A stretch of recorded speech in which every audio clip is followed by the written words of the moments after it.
com as pessoas influentes daqui, eu fazendo a feira aqui, fazendo todas as minhas compras aqui em Bezerros, muito mais próximo de que Gravatar. E aí recebi o título de cidadão daqui do município. Isso me tocou profundamente.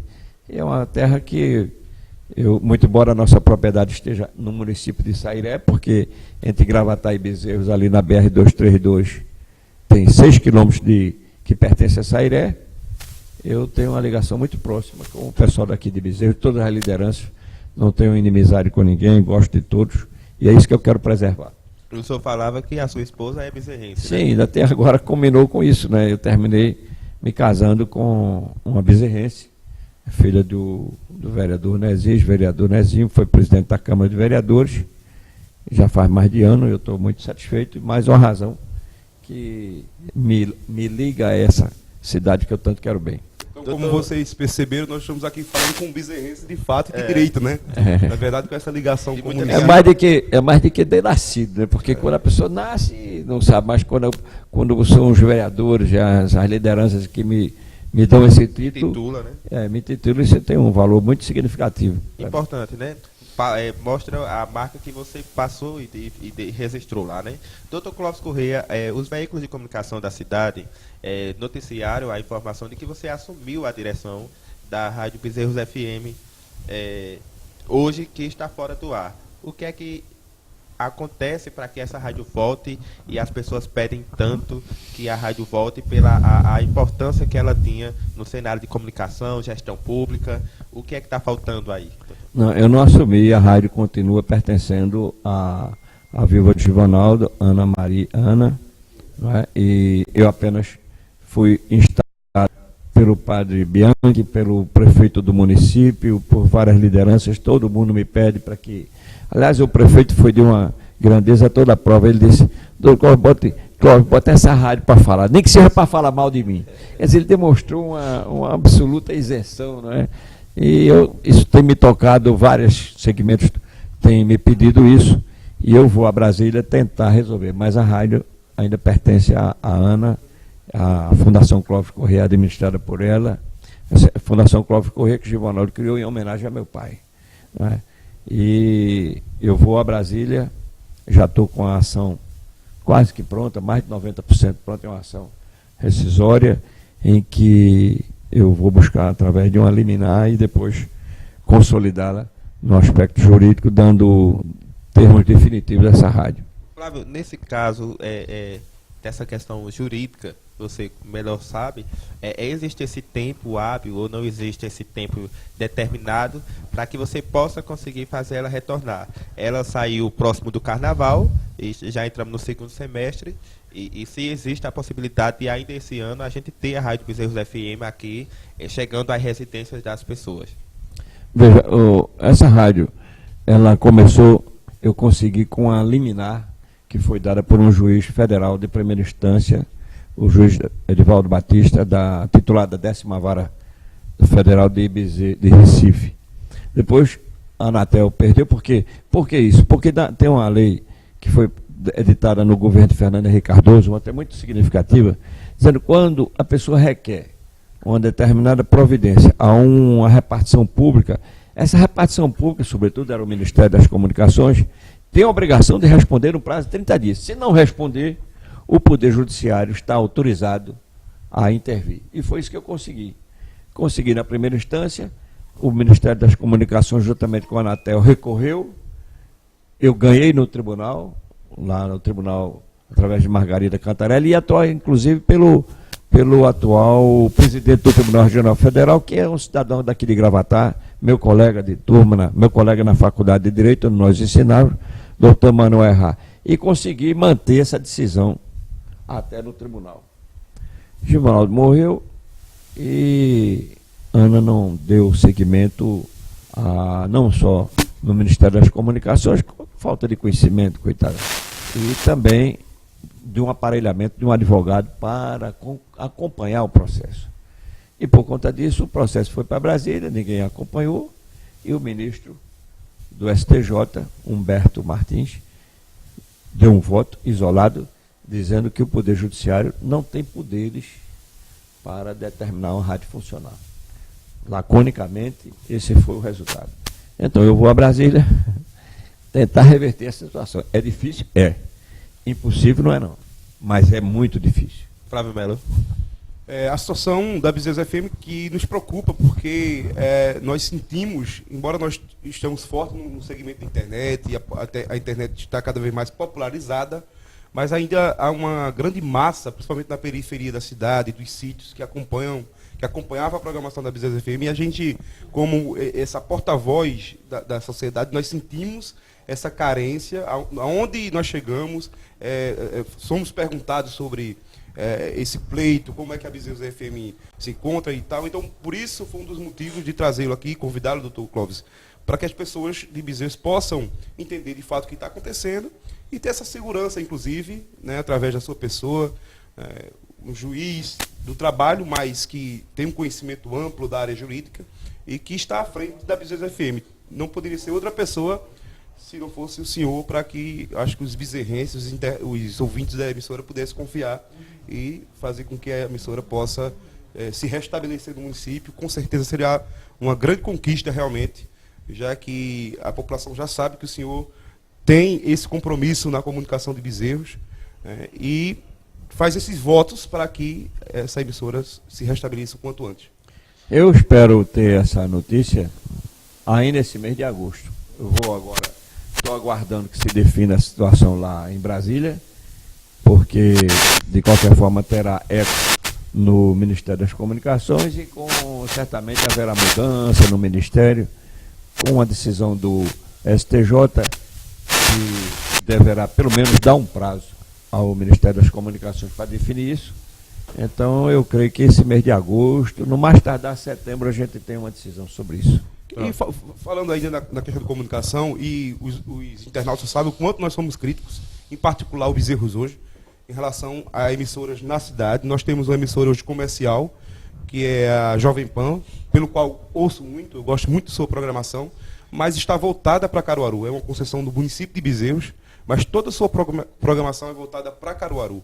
Né? Então, o Bezerros não pode ser tão penalizado pelo Ministério das Comunicações quando se permite que uma emissora que tem concessão no município, que tem sua programação via satélite, inclusive, voltada para outra cidade, enquanto nós tínhamos uma emissora que nos valorizava, que nos dava uma grandeza na nossa cultura, que levava o debate, os reclamos da sociedade para essa emissora, e de repente nós ficamos apenas com uma emissora comunitária, que é a Rádio Maria. Né? Ô Flávio, lhe interrompendo, eu quero dizer que existe mais de 20 entidades, começando pelo prefeito daquele Bezerros, que me fez um ofício dirigido ao ministro, os vereadores, unanimidade, cada vereador, inclusive, se expressou a esse respeito,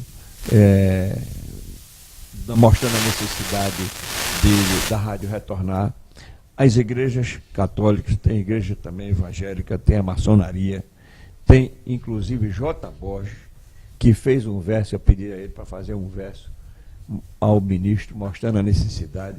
Quer dizer, é um conjunto, né? O Clube de Diretores Lojistas, o CDL também, através de André, e várias entidades, os próprios funcionários também da rádio. Eu sugeri que eles fizessem uma solicitação ao ministro. Quer dizer, nós estamos recheados de pedidos e eu acho muito difícil o ministro não se comover diante do quadro. O coração dele amolecer, né? Porque até J. Borges eu fiz, inclusive J. Borges fez um verso. É um grande homem, né? É uma figura nacional, né? Internacionalmente. E é um patrimônio daquele Bezerros. Eu abri o livro de história, quando eu vi a foto dele, eu disse, J. Borges.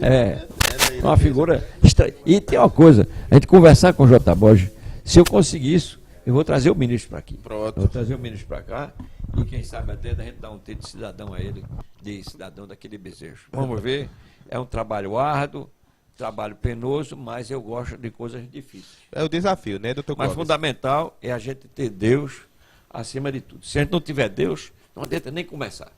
Você que está aí acompanhando, curta e compartilhe, informa aos amigos que Bezerros está em pauta. Hoje o Brasil vive até um momento, a gente estava acompanhando aqui agora na Câmara dos Deputados, né, estão lá decidindo pelo parecer do Michel Temer, Então, daqui a pouco, qualquer informação a gente fala aqui também. João Paulo está dizendo boa noite, meus amigos. Hugo Leonardo está dizendo Dr. Clóvis, meu amigo, gente de caráter. E o Pedro Silva está dizendo massa, Bezerros FM. O pessoal aí está participando, vai falando que a gente manda um alô aqui para você. Dr. Clóvis, você aí falou da Bezerros FM, disse que vai em busca, vai em luta, que não assumiu, ainda continua em posse de Ana Vieira. Vamos falar agora da sua vida política no município, que em Bezerros, o que é que impactou, se impactou, você vai fazer essa avaliação para a gente. O senhor foi vereador do Recife, de 96 a 2004, correto? Exatamente. Passou por alguns partidos, que é isso que eu também quero falar com você. Em 2002, foi candidato a deputado federal numa dobradinha com o ex-prefeito Marconi Borba, né, onde Correto. fez era um sonho de Bezerros ter um deputado estadual, o Dr. Clóvis. Né, e federal, e o Dr. Clóvis veio e abraçou aqui a campanha de Marconi naquele ano. Foi uma campanha muito bonita, né, Dr. Clóvis? Muito bonita. Eu participei, inclusive, dessa campanha, fiz militância em Gravatar, onde nós tínhamos, inclusive, lá um comitê eleitoral. E depois o Dr. Clóvis veio para ser candidato a deputado estadual, né, pelo município de Bezerros, onde realmente... Já anos após, né?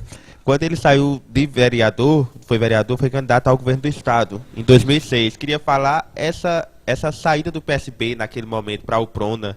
Eduardo Campo era candidato ao governo e você também era. O que aconteceu ali? Nós sempre fomos amigos, muito amigos, e essa minha candidatura surgiu como uma alternativa que Eduardo estava disputando, eu disse a ele que ia disputar, e a nossa crítica era em função do governo do estado, né? Que Mendoncinha, o Jarbas não teve habilidade, era o governador, não teve habilidade de resolver o problema. Eu até disse a ele uma vez uma solução que eu dei, depois eu conto, de um problema que eu tive quando fui presidente do maior clube social daqui, que é o Clube Internacional do Recife. E só para não esquecer, tinham 3 candidatos a vice-presidente, querendo ser meu vice-presidente, e se eu escolhesse qualquer um deles, poderia correr risco na minha eleição, porque os outros 2 se bandeariam para o outro lado. E eu fui prorrogando a hora de decidir. Quando chegou o momento próprio, eu chamei os 3 e disse, eu estou passando por uma situação muito difícil. Foi o que houve. Todos os 3 querendo, é uma situação muito desagradável e tal, e todos os 3 querendo me ajudar, o que a gente pode fazer? Eu digo, olha, eu vou explicar. Eu preciso escolher o meu vice-presidente, e eu tenho 3 amigos, 3 irmãos, e não quero desagradar nenhum dos 3. Então eu vou dar essa prova, eu vou me levantar, e vocês escolhem o vice-presidente. O que vocês escolherem, eu estou de acordo. Joguei a batata quente para eles. Então eu quero contar. E foi uma beleza, com meia hora estava tudo resolvido e não houve briga. E eu ganhei por 96 a 24 contra o candidato da Queiroz Galvão e do Banorte. Mas esse eu estou contando esse fato porque Jarbas, e aí que eu vou lhe contar, Jarbas estava com um problema, ele era o governador e tinham 3 pessoas querendo ser candidato a governador. Mendoncinha, que era o vice, Inocêncio Oliveira e Sérgio Guerra. Jarbas, então, em vez de enxalgar, disse, olha, vocês querem ser candidato, eu vou criar problema. Vocês serão os candidatos que eu apoio os 3. Mas Jarbas foi escolher Mendoncinha. Quando escolheu Mendoncinha, correu o Sérgio Guerra e correu Mendoncinha, e correu o Sérgio Guerra e correu o Inocêncio Oliveira. Inocêncio terminou apoiando Eduardo. Foi aquela época do vira-vira, o Mendonça no primeiro turno saiu na frente, o Eduardo virou... Hoje ele está excepcional. Mendoncinha, uma figura extraordinária, um grande ministro, muito equilibrado, mas antigamente ele era filho de Zé Mendonça. Estavam chamando Mendoncinha, ele não tinha voo próprio. Tudo que ele falava, não, porque Jarbas, mas você tem personalidade. Você tem que falar o que hoje ele está à altura desse cargo, mas ele era vice-governador e tudo que ele falava, em vez dele falar dele, ele falava porque ele era o vice, né? Porque Jarbas, e ele passou um tempo, Jarbas passou o governo para ele, e ele passou 9 meses, mas não teve condições de desenvolver um trabalho. Por isso que eu fui candidato. Nós tínhamos um relacionamento muito forte entre mim e Eduardo, mas chegou lá no debate da TV Globo, em que nós estávamos juntos, debatendo, eu dei 2 pancadas assim, em política, né, em cima de Mendoncinha, uma sobre que ele tinha aumentado o preço da passagem. Eu disse, olha, Mendoncinha, você tem o direito de pedir voto aos empresários de ônibus, mas os passageiros não, que se aumentou a passagem, eu consegui baixar a passagem com o Ministério Público. O juiz deu redução da passagem. Você pede ao presidente do Tribunal de Justiça para aumentar a passagem, então você tem que pedir voto aos empresários de ônibus. Essa foi a primeira. E a outra foi muito interessante, porque eu descobri que o soldado de polícia naquela época ganhava R$ 90 de risco de vida. E o coronel ganhava 1.300.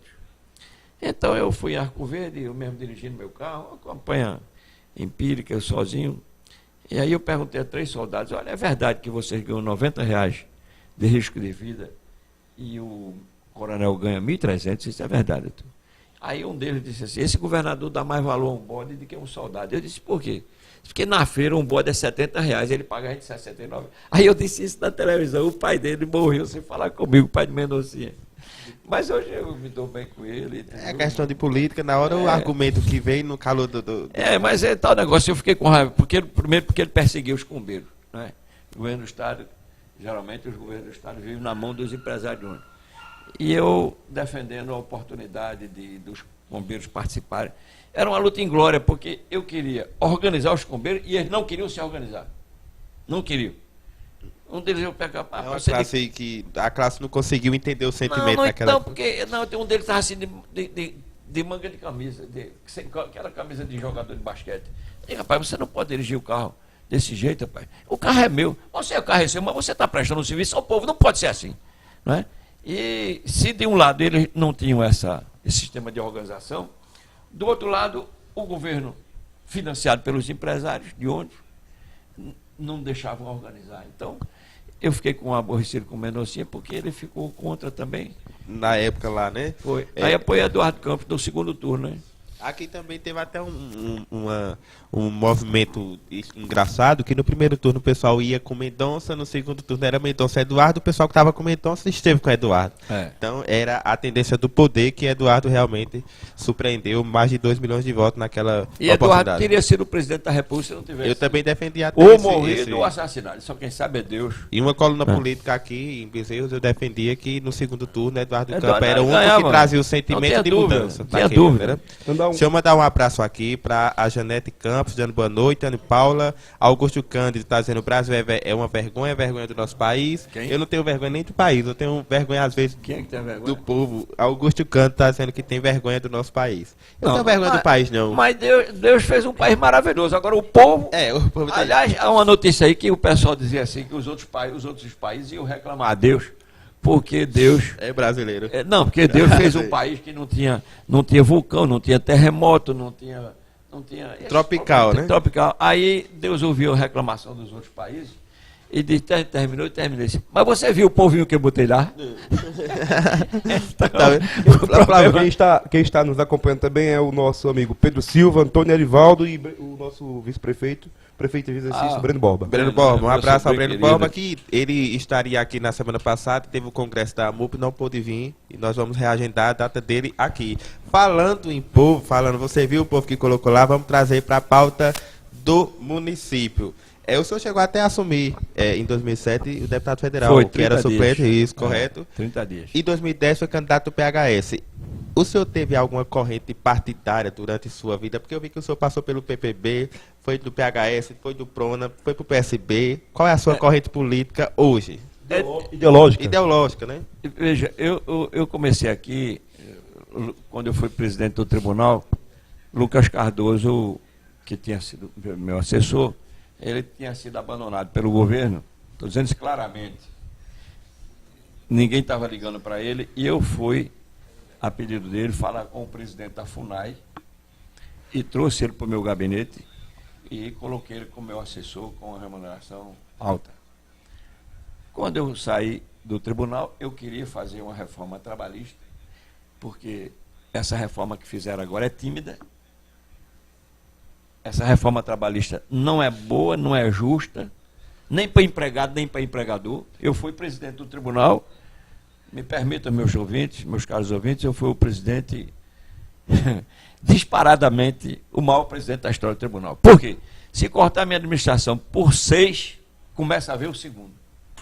Eu coloquei a Justiça do Trabalho nos seguintes, as primeiras juntas de bairro no Brasil. Para eu poder falar que a Justiça do Trabalho é ruim, eu vou mostrar o que eu fiz por ela. Botei a junta de Casa Amarela, Encruzilhada, Madalena, Afogada, em Biribeira e Boa Viagem. As únicas juntas de bairro no Brasil. Depois botei 2 em Olinda que não tinha, 2 em Prazeres que não tinha, Botei Igaraçu, Carpina, Surubim, Timbaúba, Sertânia, Araripina, Floresta, Serra Talhada, Salgueiro, Garanhuns, Ribeirão, Barreiros e Ipujuca. Ia colocar em Bezerros e Afogado em Bezerros, Afogado em Gazeira e Arco Verde. Mas o Collor vetou. Eu fui ainda, Inocêncio, quando assumiu a presidência da República, eu fui no gabinete dele, Inocêncio, tira esse veto. Ele não teve coragem de tirar e tal. Bom, enfim, Lucas Cardoso foi meu assessor. Quando eu terminei o mandato de presidente, eu queria ser um parlamentar federal para mudar, oferecer a mudança da legislação trabalhista, que não se justifica, meu caro ouvinte, Flávio e Edson, que uma barraca de coco, um fiteiro, um pequeno comerciante daqui de Bezerro, para botar um empregado, tinha que obedecer a mesma lei de uma Volkswagen, de uma multinacional. Por isso que ninguém dá emprego. Ninguém dá emprego. Então não se justifica. Aqui, por exemplo, se vocês tiverem uma pessoa para ganhar salário, vocês vão ter que obedecer a mesma lei de uma Volkswagen, de uma Chevrolet, de uma multinacional, de uma Souza Cruz. Quer dizer, essas coisas precisam ser ditas. E ninguém tinha a autoridade que eu tinha, como tinha sido presidente do tribunal, e mais que isso, eu fui presidente do tribunal e presidente de todos os tribunais de trabalho no Brasil. Agora, por que que eu... E o único pernambucano, né? É o único pernambucano. Por que que eu fiz essa administração fantástica, né? Porque eu tive a sorte de ter como relator do orçamento o senador Mansueto Lavor. O senador Mansueto Lavor era pernambucano e eu tinha também na minha mão as nomeações de 198 cargos a um salário médio de R$17 mil. Ora, estou botando o preço de hoje. Então era um chumbo muito forte que eu tinha. Ministro do Supremo, 3 ministros do Supremo me pediram nomeação. Ministro Galotti, Rafael Maia e de Jaci Falcão. Todos os 3 foram presidentes. Governadores, deputados federais, era uma verdadeira loucura. Então, eu posso dizer a vocês que, nessa oportunidade, eu chamei Lucas Cardoso para ser meu assessor. Ele me procurou, eu coloquei. E, quando eu quis ser deputado federal, ele disse que não podia me apoiar, queria que eu fosse deputado estadual, porque ele tinha um compromisso com o Marco Maciel e não sei, só que ninguém ligou para ele, estava abandonado lá, não estava sem mandato, e eu coloquei ele como meu assessor, um cargo altíssimo. Mas eu entendi, inclusive não fiquei com raiva dele, porque eu acho que quem nomeou ele foi Marco Maciel, não sei. Eu sei que ele devia um favor maior a ele, e eu disse, olha, não tem problema nenhum. E aí foi candidato a estadual, tive naquela época 2.000 votos, e foi candidato a federal, foi. Federal pelo PSDB. Não me elegi, quando Deus não quer, não tem jeito. Quando Deus não quer, não tem jeito. Deus não me queria político. E foi numa época em que as urnas eletrônicas do governo Fernando Henrique Cardoso só tinha 50% da urna eletrônica. Vocês são novinhos, talvez não se lembrem disso. Lembra-se? Foi bem, 50%. No voto, quando aparecia o voto de urna eletrônica, era 45, 45, 45. E os votos manual não davam o voto legenda. Então, por conta disso, o partido elegeu 2, Bivar, com 70 mil votos, que hoje não se elegeu nem deputado federal, e Piau e Lino. Eu fui o terceiro, o primeiro suplente. O Eduardo Araújo, que era pai de Bruno, ligou para mim e disse, você vai ser deputado. Vai ser deputado. Enfim, mas deixa eu interromper para vocês fazerem mais perguntas. Não, a gente vai trazer para a pauta local essa ligação sua com a política local. Juliano vai me dar um alô para o pessoal que está em casa. Depois, então você que está aí, quiser perguntar, falar, pode falar. O Augusto Canto está dizendo o quê? Dizendo aqui, pedimos ele que traga a Bezerros FM para a cidade. Vamos ver. Doutor Clóvis Correia, vamos agora dar um pulo gigante, e essa eu gosto porque eu fazia parte dela, né, que eu sou mais novo. 2010, quando aqui o senhor foi candidato aqui no estado pelo PHS, 31031. Até lembro, tinha uma música bem engraçada, circulava na cidade. Naquela ocasião, o doutor Carlinhos aqui também foi candidato, foi o mais votado aqui, 8.567 votos. Naquela época, qual era o que era que você esperava do município? Mas antes dele responder essa pergunta, eu lembro que o Dr. Clóvis veio com uma nova forma de fazer política naquele ano. Dr. Clóvis preparou um material muito bom, por sinal, um material que DVD, acompanhava né, um aquele DVD, depoimentos de algumas personalidades do povo, da política, e esse material foi distribuído para todo o bezerrense. Eu acho que dificilmente naquela época um bezerrense deixou de receber aquele material. Ou seja, houve uma comunicação, houve uma apresentação de um projeto para a cidade. O resultado... O povo não quer isso, não. O resultado... O povo, se eu tivesse botado dentro daqueles envelopes dinheiro, o povo dava valor. Infelizmente... O sentimento que o senhor teve naquele ano, a campanha que estava bem articulada, e qual foi o sentimento que o senhor ficou naquela época? Tem muita decepção. O senhor teve... Aqui, Mais decepção ainda, eu tive agora na campanha de governador, onde eu fiz uns 8 DVD, linhas de DVD, de cada atuação que eu defendia, botei 4 carros com 16 evangélicos dirigindo os carros, percorri o estado todinho, distribuindo meus DVDs, mostrando tudo que eu tinha feito. Mas acontece o seguinte, a política, o voto não sai assim. O voto, o eleitor não está, olha o que eu estou dizendo e vou dizer alto de novo, o eleitor, na maioria dos casos, na grande maioria, não está preparado para votar. Não lê jornal, não tem conhecimento das coisas, só se preocupa com quem dá 10, 15, 20, 30, 40 reais no dia da eleição. Entendeu? Então depois quer reclamar. O eleitor é bom de reclamar. Não, porque é o seguinte, eu digo, o político é o suco da laranja. Se o suco está ruim, é porque a laranja não está boa. E eu vou lhe dizer por que é que não está boa. Vi num caminhão cheio de galinha, dentro do Recife, na Conta da Boa Vista, com meia hora não tem uma galinha, tem? 15 minutos. Pronto. O que são isso? Assaltantes. São o quê? Eleitores. Isso, correto. Então, pronto. O que 2010, você pode mano. fazer, doutor Clóvis, para que a gente pudesse mudar essa realidade? Não muda. Não muda porque Não vai mudar? A primeira muda O nada. senhor não tem esperança de Não, que... tem não. A primeira eleição que teve no mundo, primeira, não tinham 2 candidatos, aí inventaram de perguntar ao povo: a quem eu devo soltar? Jesus Cristo ou Barrabás? Foi o que o povo disse? Solta Barrabás. E Jesus Cristo, mete o cacete dele aí, espeta ele aí na cruz e tal coisa. Não foi assim? Mas você vê hoje os cristãos, inclusive, defendendo a pena de morte. Pois Não é contraditório, né? Votou a primeira eleição. Agora, veja só, o que é o voto? O que é o voto? É um negócio ou é um julgamento? O voto devia ser um julgamento, mas o povo quer negócio. A minha empregada comeu dinheiro de 13 e votou num quarto, achando ela que fez um grande negócio. Veja, a empregada de Recife, né? Você não está mais comigo. Comeu dinheiro de 13 e votou num quarto. Então, o que é que eu acho? Como deveria ser? Olha, ninguém é obrigado a ser eleitor. Ninguém é obrigado a ser motorista. Você quer ser motorista? Vai passar por um teste. Você quer ser eleitor? Vai passar por um teste. Qual é o jornal que você lê? Qual é o político, qual é o comentário político que você assiste? Bota aqui ó, os últimos 5 governadores do estado, os últimos 5 presidentes, os últimos 5 prefeitos. Quantos vereadores tem no seu município? Quantos deputados estaduais tem no seu Não acabaria estado? acontecendo, doutor, da gente, com isso, criar, não permitir a inclusão política das pessoas, criando essa barreira de teste, do conhecimento. Se você fizer isso, você não afasta as pessoas do processo político? Não, eu vou dizer como é que funciona.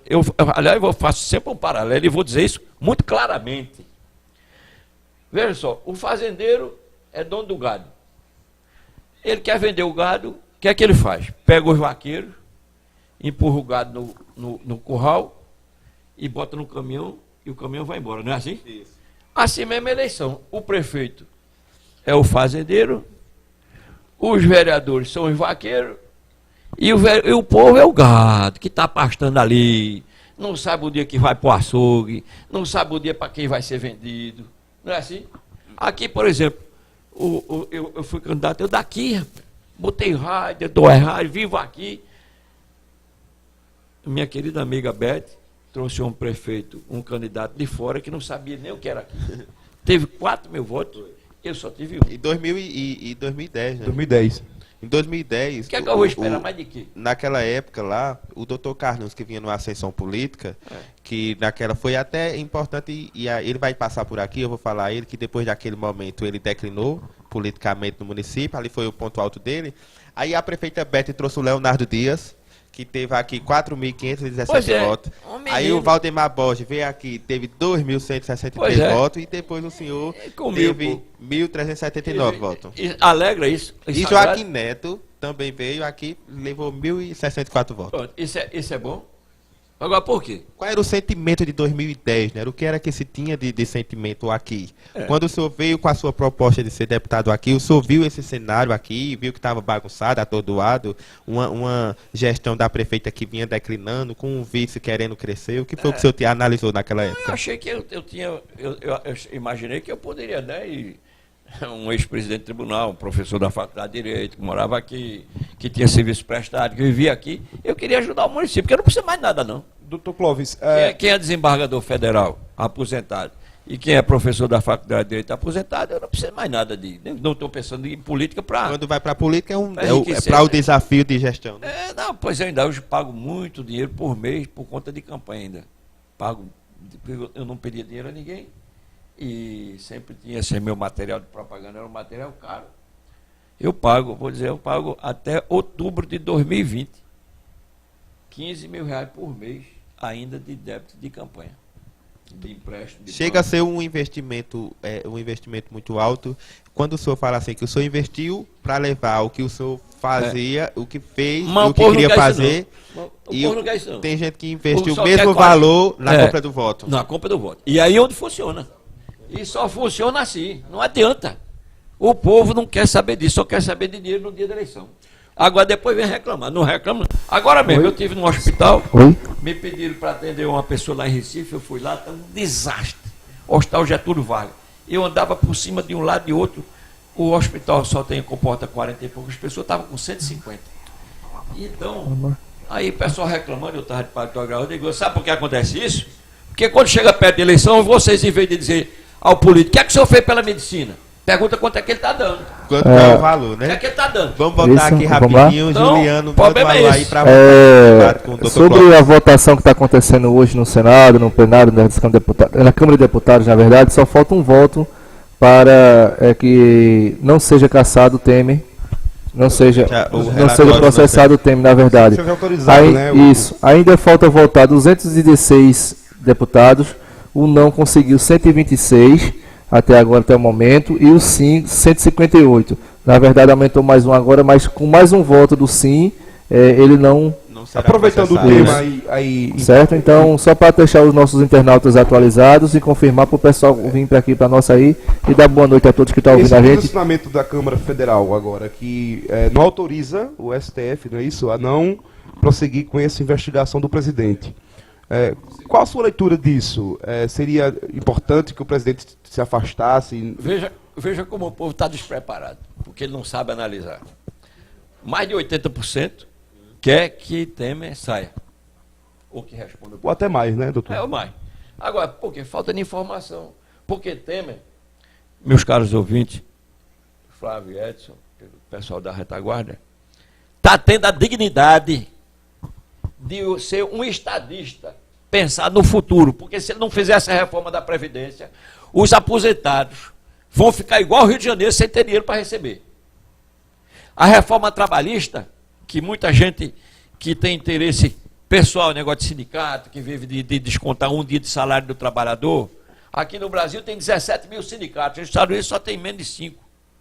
Tudo nas costas do trabalhador. Então, essa reforma trabalhista e essa reforma previdenciária, só um estadista, porque se ele fosse outro, estava com o avião para cima e para baixo, gastando dinheiro aí, fazendo benesse com o dinheiro do governo, entendeu? Pouco se incomodando, mas ele está tendo a dignidade. Eu não estou querendo falar no aspecto daquele dinheiro que... Da corrupção. Da corrupção, que eu não sei se aquilo for. Bom, daqui a pouco eu vou tratar sobre isso. Mas eu estou me referindo ao senso de responsabilidade que ele está tendo com o país, de pensar no futuro, porque o político pensa no voto. Como são muitos deputados que estão querendo votar contra ele, para agradar a população. Ele não está sendo estadista. Ele está sendo um estadista pensando no país. E, no entanto, o povo não entende, porque vai pela imprensa, tal coisa que Temer corrupto. Não estou dizendo que não é, não. Não estou dizendo que não estou defendendo isso. Eu estou dizendo que para o país agora é muito ruim tirar ele. Por quê? Porque aí vamos admitir, posso, tira Temer. Ele vai ficar fora do governo como o Dilma ficou por uns 90 dias. Assume um governo interino com Cirício e Rodrigo Maia. Não tem tempo de montar governo, não tem estratégia. Os empresários, os investidores do exterior vão falar com quem? Porque se o país parou de cair, porque no governo do PT, o governo corrupto do pessoal do PT, que acabou com o país, não é? Está aí a prova de seu Lula, que vai ser preso. Vai ser preso antes do julgamento. Olha o que eu estou dizendo. Vai ser preso antes do julgamento do tribunal, viu? Eu disse que ele ia ser condenado no mês de julho, dei uma entrevista em várias rádios em Recife, e estou dizendo, ele vai agora e vai afrontar o Moro, que ele quer fazer uma entrevista pessoal com o Moro, não é? Lá, o que vai ser interrogado, ele podia ser por videoconferência, mas eu acho que ele vai provocar um desentendimento. Bom, vamos lá. Então, eu quero dizer é o seguinte, eu não preciso de Temer, já sou aposentado, não preciso dele, ele não é mais candidato a nada, mas eu estou fazendo uma análise pensando no país. Não é? Ele abriu mão da popularidade. Da popularidade dele, inclusive da reeleição, que ele podia ter pensado numa reeleição, está agradando um, não agradando o outro, mas ele está apoiado nesse Meirelles, que era o candidato que Lula queria que Dilma botasse. O ministro da Fazenda. Ele botou o Meirelles, um homem honrado, preparado, não é? E o que é que agora ele não sabe se comunicar, porque ele nunca disputou um palanque majoritário e fica com aquela mão alisando a mão para lá e para cá, em vez de dizer, pessoal, o que é que eu estou ganhando em fazer essa reforma trabalhista? Eu não sou empresário. O que é que eu estou ganhando em fazer essa reforma previdenciária? Eu já estou aposentado, não é? Mas eu estou pensando no seu neto, no seu futuro, do seu neto, do seu bisneto, do seu filho. Eu estou pensando nisso, quer dizer, ele está tendo essa dignidade. E muita gente não entende. Muita gente não entende. As ideologias políticas partidárias também vêm nessa linha, né, Flávio? Esse sentimento político que nós vemos no país, de esquerda extrema, direita extrema, isso nos deixa essa nação mais dividida, doutor Clóvis? E não tem jeito, porque acontece o seguinte, esse pessoal da esquerda, o pessoal da esquerda é incompetente, medíocre, invejoso, e muitos deles desonestos. Não sabem gerar riqueza. O negócio dele é tomar de quem tem, comer um pedaço do que dá para o pobre, que nunca teve chance, e não gerar riqueza. Não gera riqueza. Está aí o caso da Venezuela, está aí o caso de Cuba. Não é? Onde tem país, governo socialista, não é? O governo esquerdista, não há progresso. Doutor Clóvis, a eleição no próximo ano será no dia 7 de outubro. Eu vi até a confirmação. Nessa sua linha de raciocínio, hoje, dos nomes aí que são pré-candidatos, quem seria o mais preparado? Eu já vi que Lula, Ciro Gomes... Não, esse Ciro é perigoso. Fale. Ciro é perigoso porque ele é agressivo. Um pouco do Ciro, porque temos algumas pessoas, inclusive no cenário político de Bezerros, ele é não existe uma simpático movimentação. essa Não, a nossa do Ciro. cidade, ela tem um pessoal que é ligado realmente ao centro-esquerda, à questão esquerda. Só que o senhor enfatizou a questão da esquerda, então quem seria bem para representar o Brasil? O senhor seguiria a linha do Bolsonaro, por exemplo? Eu vou lhe dizer o seguinte, o Brasil é porque essa geração nova não sabe que foi o governo dos militares. Não sabe. Um governo de prosperidade, o Brasil era a 48ª potência no mundo, passou para a 8ª, 46ª. Não existia roubalheira, os presidentes da República foram todos, saíram pobres. Agora não existia bagunça. O cara parar a avenida, quebrar e tudo, tocar fogo em ônibus, não. E não é só desobstruir, não. Mas quem foi que trancou a avenida? Um pão cacete. Era assim. Não tinha brincadeira, não. O país cresceu, não existia roubalheira. Tá aí, a Andreasa fez aquela ponte Rio-Niterói, que eu até ficava imaginando, rapaz, o camarada fazer uma ponte dessa, deve estar com muito, ele morreu pobre. Aquela ponte Rio-Niterói, uma obra fantástica. Quer dizer, não existiu corrupção. 12 ministros só tinham no governo dos militares. Agora, os militares todo mundo, muita gente pede. Então, vamos para a presidência da República.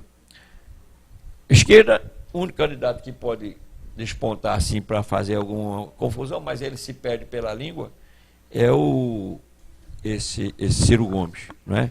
Que pode receber o apoio de Lula, não é? De apoio assim pela internet, essa coisa toda, porque Lula não estará mais política, não será candidato, ele não pode ser candidato.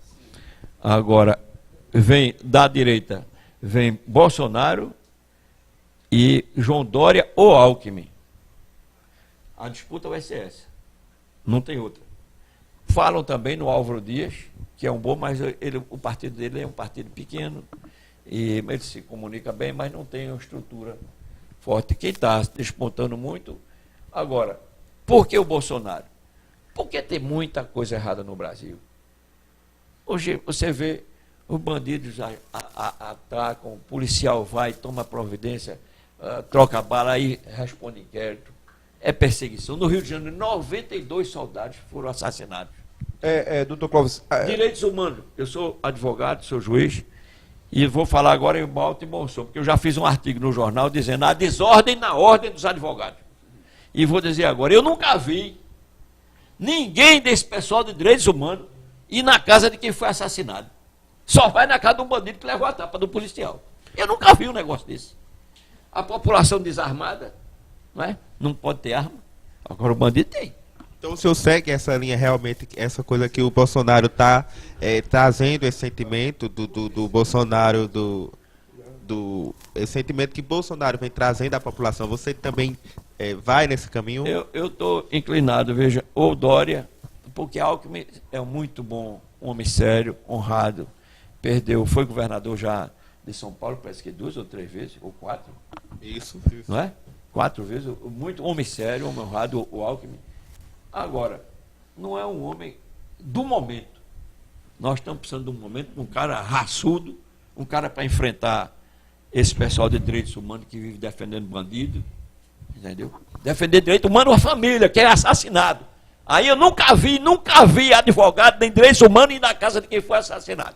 Vai na casa de um bandido que levou a tapa. Merecia levar 2. O senhor já foi procurado, já que o senhor tem essa simpatia, né, pela direita, representada nesse discurso do Bolsonaro, e essa massa que tem acompanhado, tem dado muito apoio, inclusive, ao Bolsonaro. O senhor tem sido procurado por essa direita, Bezerros, já que tem um grupo aqui que se coloca defensor de Bolsonaro, já recebeu, inclusive, mensagens de vídeo do deputado federal Bolsonaro. E não tem nenhum projeto político local, né? Esse contato com esse pessoal? Não, ninguém. Como é que o senhor vê, analisa esses jovens assim, se mobilizando no município? Acho que eles estão certos. Você vê, ninguém hoje chega no aeroporto para ser ovacionado como o Bolsonaro é. Espontâneo, não tem governador, não tem presidente. Essa candidatura dele, essa pré-candidatura dele, politicamente, o senhor acha que tem viabilidade eleitoral? Ele vai para o segundo. Mas politicamente, os arranjos políticos que se faz necessário numa eleição, Aí é que está, porque Collor se elegeu, era a eleição, parece só do presidente da República. 89, isso? Não existe, foi só a eleição para presidente da República, não existia deputado, foi só para presidente da República. Então ele saiu com aquele negócio de caça marajá e tal, um menino jovem, forte, puxava assim com os braços, então ele conquistou caçar os marajás e tal, ele ganhou a eleição em cima do... De quem foi que ele ganhou? Eu sei que Sarney era o presidente da República na época. Inclusive, eu até um fato muito engraçado, que ele levou para o Oscar Dias Corrêa, que tinha sido ministro da Justiça e ministro do Supremo. Oscar Dias Corrêa era era o ministro da Justiça. E Collor levou um envelope com várias pastas de corrupção do governo Sarney. Quando chegou lá para entregar, você talvez não saiba, vocês são meninos novos.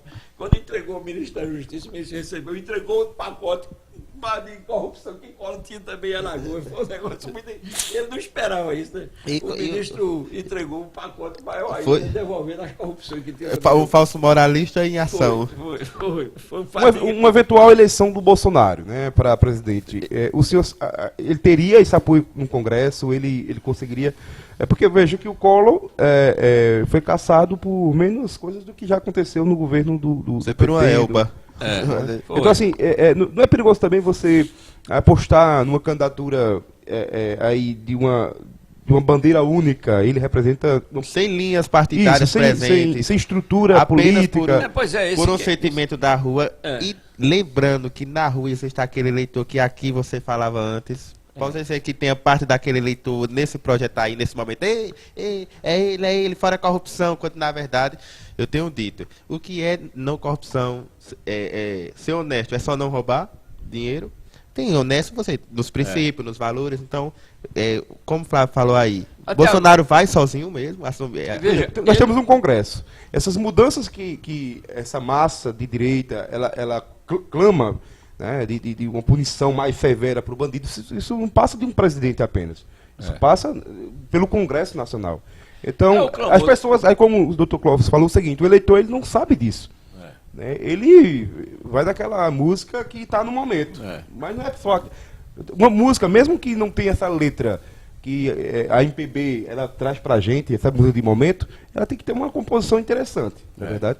Então, para um presidente representar esses anseios desse eleitor, dessa massa, falta essa massa entender que ele, por si só, ele não tem condições de implementar aqui no país. Clóvis nós acha temos um isso? regime democrático, temos um Congresso. Dr. Clóvis acha esse sentimento de Flávio? Acha que Bolsonaro vai... Porque é o andor da carruagem que... Agora, como ele está interpretando o sentimento do povo. Ele não está dizendo que o povo quer ouvir, não, Dr. Clóvis? Não, mas ele é assim. Ele é assim. Político... Ele é rasgado, ele diz as verdades, entendeu? Já foi processado, porque ele mete o pessoal até agora não tem um, parece que ele foi deputado já de seis legislaturas ou mais. Não tem um ato de corrupção desse rapaz. Ele é um revoltado e ele recebeu, né, aqueles ensinamentos que vieram da época dos militares. Que eu também quero dizer a vocês que eu tenho muito orgulho, eu me sentiria muito feliz se o país hoje tivesse como teve da época dos militares. Agora, por que é que falam mal dos militares? Porque não tinha bagunça. Não tinha bagunça. E vocês estão fazendo a imprensa aqui, mas isso não vai cair em cima de vocês. A imprensa não quer liberdade, não quer trancar, ser tolhido de falar as coisas. E os militares só falavam sério, que teve a coisa certa, fala. Agora estava falando coisa errada, não falava não. Então, existia o presidente Emílio Garrastazu Azul foi para o Maracanã ovacionado. Mais de 100 mil pessoas bateram palma para o presidente da República. Qualquer presidente da República vai abrir a boca hoje é vaiado. De Lula a qualquer um é vaiado. Existia respeito. Não é? Esses militares são preparados para amar a pátria. Respeitar a pátria. Não teve um caso só. Um caso assim de corrupção, não me recordo. Não tem. Então, esse Bolsonaro... Existe só a questão daquele valor que ele foi recebido em empresa e devolveu, né? Quem foi? Para o partido, o Bolsonaro, para o PP, recebeu uma doação. E aí ele retornou o dinheiro, não aceitou. Mas aí o partido pode ter lavado o dinheiro, mas ele não aceitou. Mas se o partido lavou o dinheiro lá, né? Podemos mas não dizer, tem nenhum então, ato, que senão. essa crise, né, política, social no país, essa questão de não aceitar, que não está representando a população, não seria... Essas leis do país seriam frouxas, é isso? Essas leis, ela abre muita brecha para... Sobretudo para a bandeira. Outra coisa, por exemplo, eu fui vereador, não é? Eu tinha 2 ginecologistas que faziam, e hoje é crime, não pode fazer, faziam ligação de tropa. As mulheres eram profundamente agradecidas. Essa explosão demográfica que existe, esse crescimento desordenado da população, há 50 anos atrás, quando eu fui no Rio de Janeiro, eu vi aquelas favelas circundando os prédios, as favelas circundando aqueles prédios. Eu digo, rapaz, no dia que esse pessoal descer, isso vai ser um desastre. É o que está acontecendo. Então, eu defendo o planejamento familiar. O pessoal da esquerda não quer. Tem que ter mais. Por quê? Porque gosta da miséria, quem vive da miséria. Porque... O aborto. Pois é, eu sou contra o aborto, né? Eu sou contra. A esquerda é favorável, né? É favorável? A esquerda? O direito ao aborto, Eu sou contra. É o direito que a mulher decida, né? Não mas propriamente... só não sei se foi um negócio de estupro, essa coisa toda, entendeu? Mas eu acho que é uma coisa que não deve ser defendida. Tem que ser maior debatido, né? É uma coisa que não Existem deve... exceções, vem as regras. Agora, doutor Cláudio, veja o seguinte, só para eu concluir o pensamento que eu estava tentando expressar aqui. Falta na classe política também, Porque nós temos também, não é maioria, mas uma grande maioria aí que não tem realmente Preparo. compromisso também com a Nada, sociedade. nada, Mas nada. há Não tem por que compra o voto. é verdade. Há uma parcela também no Congresso Nacional que merece respeito, sim. E não falta uma maior articulação dessa boa parte da política para que a gente possa também mostrar para a sociedade que a classe política não pode continuar com esses privilégios que há na classe política, né? Nós temos uma sociedade carente, uma sociedade injustiçada pelas próprias legislação que não contempla a realidade desse povo. Mas nós temos também, a população olha para Brasília e não se vê representada lá, porque a classe política ela tem tantos privilégios, né? tantos privilégios. Mas você, é verdade. Né? Inclusive, isso é absurdo. Mas se você escolher o político mais corrupto que tem, eleja o político mais corrupto que tem, ele se elege deputado federal em qualquer estado do Brasil. E eu não me elejo. Eu não me elejo. Professor, presidente do tribunal, maior presidente da história do tribunal, entendeu? Graças a Deus não tenho uma vida suja, tenho sempre amigos, nem arma eu tenho, minhas armas são meus amigos, não ando desarmado, mas não me elejo. Agora, o político mais corrupto que você encontrar dos deputados, ele se elege deputado federal em qualquer estado do Brasil. Então o problema todinho está na raiz. Não está no suco, está na laranja. Então o governo estaria na educação, na verdade, na disciplina, essa mudança digamos assim, eu sou muito, digamos assim, o Estado Democrático de Direito do país, a nossa Constituição, nossa Carta Magna, e eu sou um liberal, eu acho que há espaço para tudo nessa nação.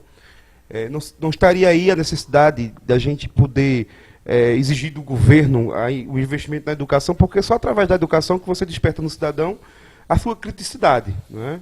E no regime que não seja democrático,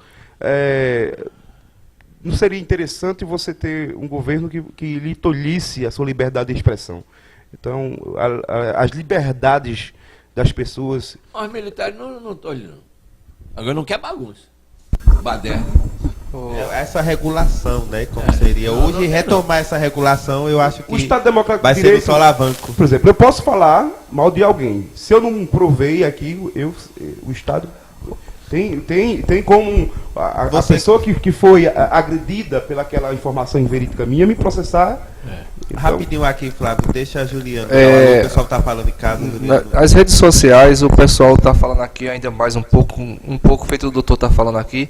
E o Noblar destacou agora no seu blog que diz assim: renova a aprovação que fiz em outro dia, que em 2018 não vote ninguém que hoje tem mandato. Isso causa também aqui, a gente volta para o nosso estado, o nosso município, doutor, os apoios dos políticos que apoiam essas pessoas que têm mandato, que hoje, entre aspas, se torna uma pessoa que gasta o dinheiro, para se, o que o senhor falou, para se investir na sua campanha e se eleger. Aí o senhor pensa também dessa forma?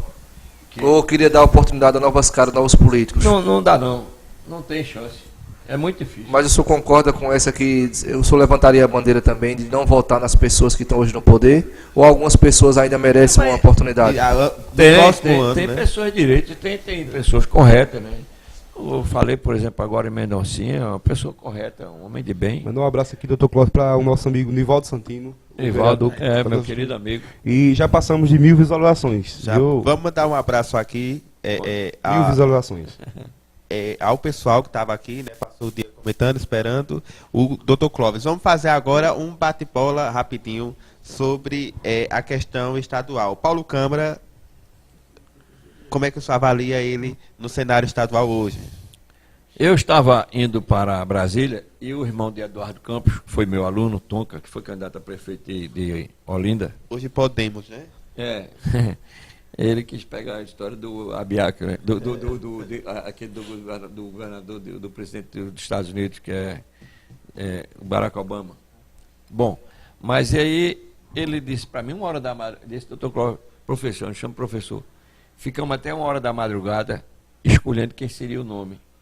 E o nome mais forte é Paulo Câmara. Eu disse, eu não conheço esse rapaz. Ele disse, é um técnico, um homem de bem, um homem simples. Se o senhor disse assim, depois eu não posso contar no ar porque esse aspecto. Se o senhor tivesse uma filha, eu queria que ele casasse com ele. Bom, eu digo, bom, se Eduardo escolheu um técnico para a Prefeitura do Recife e está dando certo, eu acho que ele tem credibilidade para escolher um técnico. Bom, fechou-se a cortina. Só Paulo Câmara. Paulo Câmara estourou na mão dele o governo do Estado sem as rédeas que Eduardo tinha para cima dele, para administrar. E você olha para ele, aquele olhar ainda espantado. Espantado, ele é um olhar espantado, que é um governador que ainda não sentou na caída. Agora, um grande homem organizou as finanças do Estado, sério, respeitado, entendeu? Mas não é um homem político, não é um homem, não é um bom orador, não é? É um homem que nunca pensou na vida dele ser governador do Estado, nunca. Não estava preparado para isso. Politicamente, não sabe conversar. Eu, inclusive, me encontrei com ele no avião e eu disse, olha, governador, o calcanhar de Aquiles da sua administração é a segurança pública. Faça uma matéria na televisão, um programa na televisão dizendo o seguinte, porque o que acontece é o seguinte, as pessoas começam a delinquir, primeiro furto dá certo, segundo dá certo, o terceiro, no quarto ele é pego. Então eu disse ao governador, bota um antídoto, dê uma vacina no povo, bota assim na televisão. Pessoal, olha, fala com sua mãe, não adianta você cometer crime, porque você faz uma vez, faz duas, faz três, na quarta, ou você vai ser preso, aí mostrava o pessoal com os braços de fora na delegacia, na cadeia, ou você vai para o cemitério, não tem outro caminho. Não tem outro caminho, quer dizer, precisa educar a população, mostrar essa turma jovem, coitado, que nasceu e que não tem emprego, é aí onde me preocupa, que nasceu e não tem emprego, não tem oportunidade, não tem escola. Vê os políticos roubando, vai roubar também. O Estado, né, a família faz parte, a base, a célula da sociedade. A família, no estado desestruturada, não poderia fazer um trabalho mais voltado para essa educação familiar, as famílias estão se formando aí do nada. Do nada. Né? Então os filhos recebem a educação. É a referência dos pais que a gente conseguiria ter cidadãos mais atenado com a lei, a realidade, né, de uma sociedade, as regras do que da é sociedade. necessário de regra. Ele está sendo vítima. Então, quando você joga, sendo vítima. quando você joga para o Estado essa solução e você não olha para a família, seria uma espécie também de enxugar gelo, não é verdade? É verdade. Mas é isso que eu digo, Flávio, que eu acho o seguinte, o planejamento familiar é fundamental. Fundamental. Porque a mulher tem 4, 5 filhos, não tem emprego, o camarada vai passar a vender maconha, vender droga, a polícia vai, prende, acabou com a vida do rapaz. Acabou com a vida. Então ele ou vai ser preso ou vai ser morto. Né?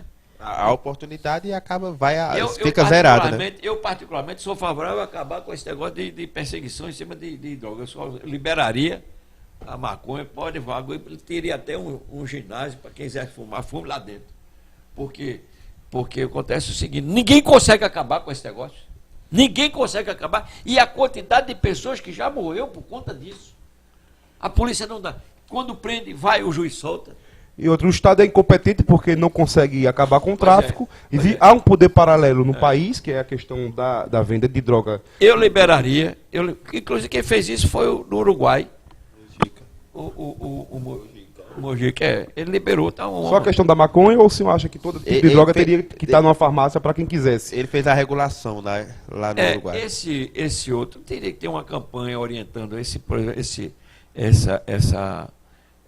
não é, que o não terrível. Natural, o que for natural. Esse pó é terrível. Teria que ter uma campanha orientando ao povo. Olha, não fume a primeira vez, não cheira a primeira vez, porque você vai ser tragado. Não experimente. Ali vira o problema questão de todo saúde. É a primeira vez, meu filho. Não faça isso. Que é um perigo. Quer dizer, a gente não vê uma campanha dessa ordem, entendeu? Vê umas campanhas fajutas de partido político, de governo do Estado. Não existe uma campanha séria voltada para educar o povo, entendeu? Não existe. Não existe. Todas essas campanhas para política se filia o partido, tudo idiotice, rapaz. Quem vai se filiar um partido por conta. Foi ontem, aquele bestalhão lá do PHS, da PSDC. Coitado, uma pessoa tão boa, mas não é convincente ele, entendeu? O Zé Maria Imael. Será que ano que vem ele vem de novo aí? Olha, Paulo Câmara, eu fui desse partido, e o partido era PSDC, né? Eu tinha vergonha de dizer que era PSDC, porque eu queria que o PS subir, né? Aí eu dizia que era democrata cristão. É verdade. Nós já estamos caminhando, né? Para o final do programa, eu quero só, mas- Flávio, pegar a Mas eu tenho opinião uma dele. pergunta Passa a sobre sua. todos os convidados que estiveram aqui conosco. Nós fizemos essa pergunta. E com Clóvis Corrêa não seria diferente pela questão, pela figura política que ele é, naturalmente. Né? O senhor é presente aqui. O senhor descolocaria seu nome para o processo ou o senhor descarta isso totalmente? O senhor tem seu nome, se as lideranças lhe procurassem para um projeto aí, futuro político, o senhor tem esse nome colocado nessa situação ou o senhor realmente não quer saber nada de política, apenas quer, nessa sua atuação, nessa sua disponibilidade, tentar trazer para esse povo de Bezerros, que o senhor demonstra realmente que tem esse desprendimento? No cenário municipal, Flávio, você fala? Sim, sim. Zero possibilidade. Então, Não gente, quero... Depois que o senhor falou aí de Bolsonaro, mesmo o senhor vai ver aqui o agora- pessoal de Bolsonaro aqui ele procurando. Essa Pra pergunta você é só agora- necessária porque algumas pessoas, inclusive da classe política, se perguntaram nos bastidores: será que o Dr. Clóvis vai muita gente me para a pergunta, entrevista se colocar? Não quero porque a política traz inimizade. Né? Eu fui presidente do tribunal, uma coisa fantástica. E se for me admitir, fosse prefeito aqui, começa a gente a falar mal. Não, porque não fez isso. Qual é o prefeito? Acaba comprometendo a história, né? Eu quero ter amigos em todo canto. Sou amigo de Branquinho, sou amigo demais de Marconi, um irmão que eu tenho. Amigo de Beth, até um certo afastamento por causa do negócio de política, mas eu quero muito bem a ela. Eu almoçava todo sábado na casa dela, entendeu? E por conta de política. Então eu não quero mais saber disso. De jeito nenhum. Zero. Sou amigo de todo mundo. Não é?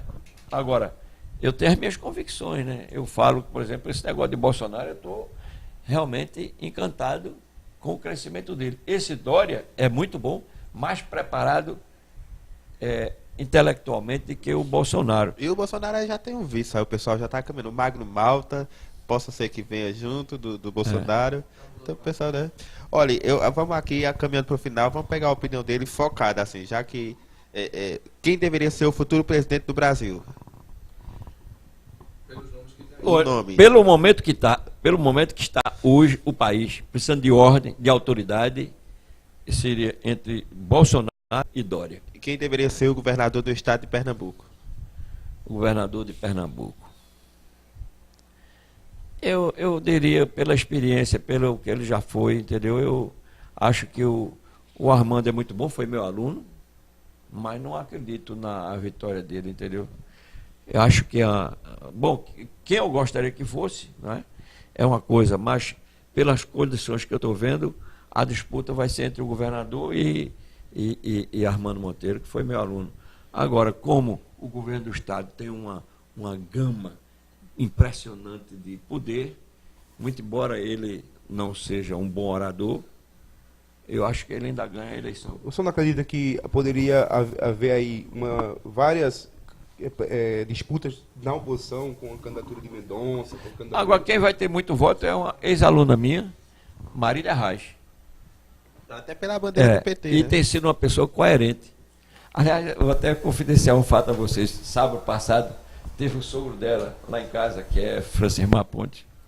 E Francimar é do PSB, e o marido de Marília é o filho de Francimar. Aí eu disse a Francimar, vou botar Magno Martins. Dilema tremendo de Francimar, entre votar no governador ou votar na Nora. Aí ele disse, não bota isso não, meu irmão, bota isso não, que eu vou votar no governador. E eu disse, me tua sogra, tua Nora. Ele disse o seguinte, olha, ela era do PSB, foi ela que saiu. E teu filho vai votar com o governador. Não vai votar na mulher dele, não, vai não. Ficou o dilema do... É um dilema. É porque o pessoal agora essa gama do Arraiz com o Campos, que como você falou, acaba que o estado de Pernambuco, você com essa gama do Arraiz, o Antônio Campos, que teve esse problema com o PSB, foi pro Podemos, a Marília Reis com o PT, a Renata Campos com o governador, acaba deixando que o estado de Pernambuco só tem uma opção. Vai continuar. O Erickson, atrapalhando a conversa de vocês, já dando a informação, foi visto, se eu não me engano, hoje, que o Queiroz pode ser candidato pelo PDT a governador. Isso aí, a gente estava até escrevendo que isso aí são conjunturas de jogar o nome para vir para a articulação. Vir aquela articulação do PDT, que também é até legítima, né? Não, isso a gente sabe disso. Que até é legítima essa colocação que os partidos fazem, ele, né? inclusive, disputou a eleição do Senado com o Marco Maciel e, por pouco, ele não ganhou a eleição com o Marco Maciel. Por muito pouco. Ele não ganhou a eleição. E é um quadro até expressivo do Agreste. Eu tenho um bom conceito dele, de Zé Queiroz. Flávio Melo, caminhando para o fim do programa, eu quero agradecer ao Dr. Clóvis que esteve aqui na TV Imprensa, falou sobre a rádio e aqui realmente deu suas opiniões. Às vezes as pessoas têm até cima de vir a público registrar, falar, Érico, a presença do nosso amigo, presidente da Associação de Imprensa de Bezerros, O Edson, né? nosso amigo Edgar Lino Ferreira. O Edgar Lino chegou aqui no estúdio da TV Imprensa. Vamos agendar com ele um debate aqui, porque Edgar é sempre bem-vindo no debate político em Bezerros. O pessoal muita gente não gosta dele não, viu? Né? Mas é porque ele é muito comprometido com as causas da sociedade e quando você, como o Dr. Clóvis, por exemplo, diz, está com esse desprendimento de fazer as coisas acontecerem, você não quer acaba popularidade, confrontando pessoas.